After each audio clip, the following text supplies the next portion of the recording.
for someone. No, not you. I'm searching for a Jedi, I think. Hold on. You know the Jedi? What do you know? Hey, what's going on, guys? I'm Brett Madigan, and welcome to my Star Wars Jedi Fallen Order PC port report. So I'm playing with everything maxed out, with motion blur disabled, and max FPS is set to 144 because there's no uncapped frame rate, with dynamic resolution scaling disabled, and everything set to epic. Now, I'm pretty sure this is a console port just by bundling in post-processing and visual effects as their own thing rather than individual options, but whatever. I'll get into that in a second. Let's get into the benchmark. If you want to support me, you can head over to patreon.com/madigan.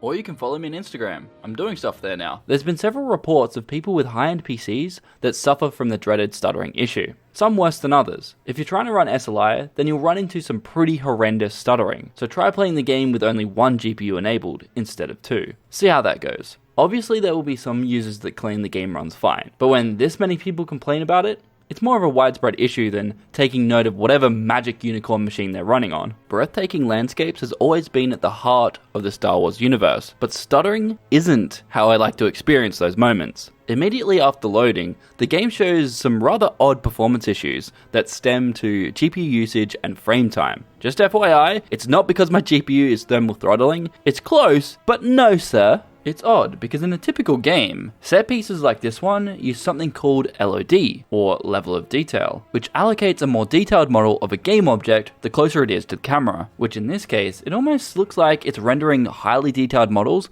the entire time the camera is flying through here. Visually stunning, yes, but practically terrible for rendering games in real time. Now this might not be how it works, but that's what it appears to perform like. In other words, that's the only way that I could come up with to describe why the frame rate isn't better here. In this instance, you would think that a close-up shot of a character would have similar or the same performance as the landscape shown before, but it doesn't. So my question to you then is, does Star Wars Jedi Fallen Order not use occlusion culling correctly? For those that don't know what that means, this technique is used to unload game assets when the player can't see them, i.e., not in the player's view, don't render it. So the game might be rendering more assets than it needs to. Just a thought. Going somewhere. Now that's not to say the majority of the time the game isn't running well, because it is. With an 8700K and a GTX 1080, I'm getting well above 75 to 80 FPS in most scenes. But there's certain circumstances where it should be rendering more frames but doesn't, and in scenes where it shouldn't, it does. It's really weird. Side note, why does the frame rate drop when particle effects are being used? This typically happens when game developers don't know or understand how to use the particle system in Unreal very well, so they end up using way more particles than they need to. It's just really weird to see that in a AAA title. Now I mentioned GPU usage at the start of this video, and the keen-eyed among you may have noticed that my GPU usage is rarely above 80%, as well as my CPU usage on a single core is also rarely above 60%. That, to me, is a clear indication of terrible optimization on the GPU side of things. However, it can also mean the GPU used isn't powerful enough to run the game. But if that was the case, the CPU would be pinned at 100%, which it isn't. So, more of a GPU related thing.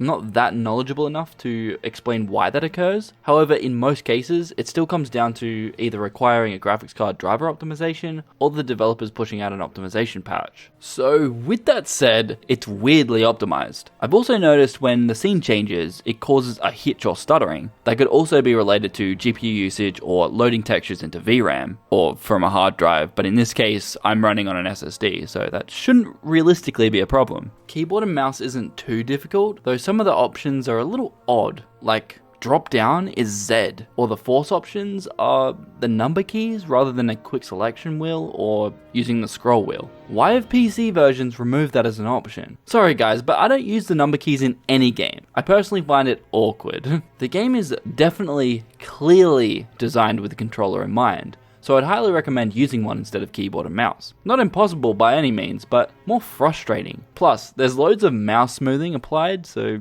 kind of feels weird. As a side note, I noticed a bit more stuttering when using keyboard and mouse over the controller, so take that with a grain of salt. It's sad that game developers go out of their way to implement dynamic resolution scaling in games these days, mostly due to consoles not being powerful enough, so they try to sneak in this poor man's excuse for optimization. If a game on console is set to run at 1080p on the box, optimize it to run at either 30 or 60 FPS at 1080p. Ugh.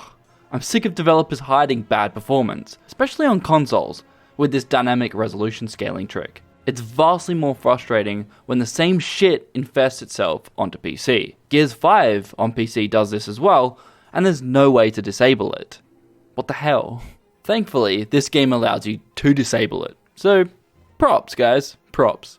It's good to see that the developer Respawn Entertainment aren't ignoring their fans. They're aware of the texture popping issues and the performance issues across platforms, and are currently working on a patch as we speak. So hopefully, fingers crossed, that this performance issue will be irrelevant by the time this video gets published. But hey, we all know it won't be fixed for at least the next few weeks. In conclusion, I haven't played much of the game to really dig into the performance, but I have played just enough to get a base idea on how well it runs. For the most part, the game runs quite well. It just has some really strange instances where it just falls apart. Ooh, and don't play the game with SLI enabled, you'll have a better time. I think my job is done here.